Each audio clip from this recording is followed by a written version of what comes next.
നമസ്കാരം. തൊടിയിലെ ചെടി എന്ന പരിപാടിയിലേക്ക് എല്ലാവർക്കും സ്വാഗതം. നമുക്ക് ഏവർക്കും സുപരിചിതവും സ്ത്രീകൾക്ക് ഏറ്റവും ഇഷ്ടപ്പെടുന്നതുമായ മുല്ലയെക്കുറിച്ചാണ് ഇന്ന് നമ്മൾ പരിചയപ്പെടാൻ പോകുന്നത്. ഒലിയേഷ്യേ ഫാമിലിയിൽപ്പെട്ട ഈ സസ്യത്തിൻ്റെ ശാസ്ത്രീയ നാമം ജാസ്മിനം ഒഫിഷിനാലെ എന്നതാണ്. സംസ്കൃതത്തിൽ ഇതിനെ ജാതി പുഷ്പം, മല്ലി എന്നെല്ലാം പറയുന്നു.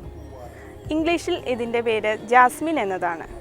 ദൈവത്തിൻ്റെ സമ്മാനം എന്നർത്ഥമുള്ള യാസിൻ എന്ന പദത്തിൽ നിന്നാണ് ജാസ്മിൻ എന്ന് വന്നത്. ഇത് കുറ്റിച്ചെടിയായും വള്ളിയായും കണ്ടുവരുന്നു. ഇത് നിത്യഹരിതവും ചിലപ്പോൾ ഇല പൊഴിയുന്നതുമായി കാണപ്പെടുന്നു. പൂക്കൾക്ക് വേണ്ടിയാണ് ഇത് പ്രധാനമായും നട്ടുവളർത്തുന്നത്. ഇത് അലങ്കാര പുഷ്പമായി നട്ടുവളർത്തുന്നുണ്ട്. ഉദ്യാനങ്ങളിലും വീട്ടുമുറ്റങ്ങളിലും കണ്ടുവരുന്ന ഒരു സസ്യമാണിത്. വെളുത്ത നിറത്തിലുള്ള സുഗന്ധമുള്ള പുഷ്പങ്ങളാണ് ഇവയ്ക്കുള്ളത്. ഇതിൻ്റെ കായ ബെറി രൂപത്തിലാണ്. അത് പഴുക്കുമ്പോൾ കറുപ്പ് നിറമായി മാറുന്നു.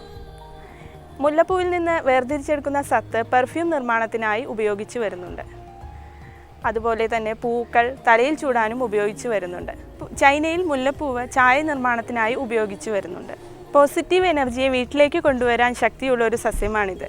ഫിലിപ്പീൻസ്, ഇന്തോനേഷ്യ, പാകിസ്ഥാൻ തുടങ്ങിയ രാജ്യങ്ങളുടെ ഔദ്യോഗിക പുഷ്പമാണ് മുല്ല. മുല്ലപ്പൂവിന് സമ്മർദ്ദമുള്ള മനസ്സിനെ ശാന്തമാക്കാനുള്ള ശക്തിയുണ്ടെന്നാണ് വിശ്വസിക്കപ്പെടുന്നത്. വീടുകളിൽ മുല്ലപ്പൂ വയ്ക്കുമ്പോൾ അത് തെക്കു ഭാഗത്തായും ഉദ്യാനങ്ങളിൽ വയ്ക്കുമ്പോൾ അത് വടക്ക് കിഴക്ക് ഭാഗത്തായും വേണമെന്നാണ് പറയപ്പെടുന്നത്. ബന്ധങ്ങളെ ദൃഢമാക്കാനും വ്യക്തികൾക്കിടയിലുള്ള പ്രണയത്തെ ഉണർത്താനും കഴിവുള്ള ഒരു പുഷ്പമാണ് മുല്ല. അരിമുല്ല, കുറ്റിമുല്ല, ചക്കമുല്ല തുടങ്ങിയവയെല്ലാം തന്നെ ഇതിൻ്റെ വകഭേദങ്ങളാണ്. ഇല, വേര്, പൂവ്, എണ്ണ തുടങ്ങിയവയാണ് ഇതിൻ്റെ ഔഷധയോഗ്യമായ ഭാഗങ്ങൾ. ആൽക്കഹോൾ, കീറ്റോൺ, എസൻഷ്യൽ ഓയിൽ തുടങ്ങിയവ ഇതിൻ്റെ രാസഘടകങ്ങളും കൂടിയാണ്. വായ്പുണ്ണ് അകറ്റാൻ ശക്തിയുള്ളതാണ് ഇതിൻ്റെ ഇല. ജാസ്മിൻ ഓയിലിന് സ്ത്രീകളിൽ കണ്ടുവരുന്ന സ്ട്രെച്ച് മാർക്കിനെ ഇല്ലാതാക്കാനുള്ള ശക്തിയുണ്ട്. സ്ത്രീകളിൽ മുലപ്പാൽ വറ്റിക്കുന്നതിനായി ഇതിൻ്റെ പൂക്കൾ ഉപയോഗിക്കാറുണ്ട്. ചുമ, കൃമി തുടങ്ങിയ അസുഖങ്ങളിൽ ഇത് ഉപയോഗിച്ചു വരുന്നു. രസായനം, വാജീകരണം, അണുനാശനം തുടങ്ങിയവയെല്ലാം ഇതിൻ്റെ ഔഷധ ഗുണങ്ങളാണ്. ഇതിൻ്റെ കൂടുതൽ പ്രയോഗങ്ങളെക്കുറിച്ച് ഡോക്ടർ CM ശ്രീകൃഷ്ണൻ നിങ്ങളോട് വിശദീകരിക്കുന്നതാണ്.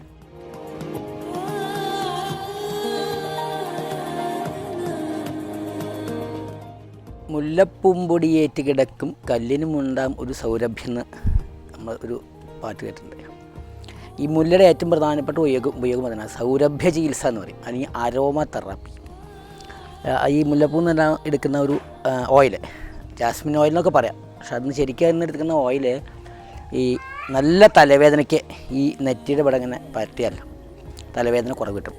പിന്നെ അതിൻ്റെ ഏറ്റവും പ്രധാനപ്പെട്ട ഉപയോഗം സ്ട്രെസ്സിന്, അതായത് മാനസികമായ സംഘർഷം ഒഴിവാക്കാൻ ഈ മുല്ലന്ന് എടുക്കുന്ന ഓയിൽ നെറുകയിലും ഈ നെറ്റിയിലും പരത്തിക്കഴിഞ്ഞാൽ വളരെ നല്ലതാണ്. അതുപോലെ തന്നെ ഈ മുല്ലയുടെ ഓയിൽ ഒരു പഞ്ഞിയിൽ എന്തെങ്കിലും ചെവിടെ ഇവിടെ ഇങ്ങനെ വയ്ക്കും.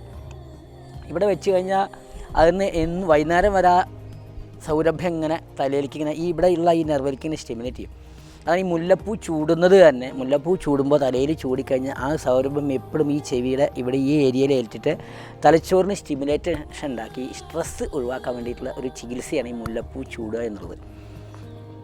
പിന്നെ ഇതിൻ്റെ ഈ മുല്ലയുടെ ഇല ഈ മുലപ്പാൽ വറ്റാൻ വേണ്ടി മുലയുടെ മുകളിൽ അരച്ചിടും.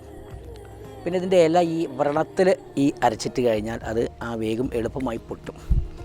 പിന്നെ ഇതിൻ്റെ ഒരു പ്രധാനപ്പെട്ട മുല്ലപ്പൂവ്, അത് വീണ് കിടക്കുന്നതിന് മുല്ലപ്പൂവ് എല്ലാം എടുത്ത് അരച്ച് പേസ്റ്റാക്കിയിട്ട് ഈ മുഖത്ത് ഇങ്ങനെ തേച്ച് 10 മിനിറ്റ് ഇങ്ങനെ തേച്ചിരുന്നാൽ ഈ കരിമുഖം എന്ന രോഗം മാറും. അതുപോലെ ഈ മുഖത്തിനൊക്കെ നല്ല മൃദുത്വം ഉണ്ടാവും. അതാണ് മുല്ലയുടെ ഏറ്റവും പ്രധാനപ്പെട്ട ഉപയോഗങ്ങൾ.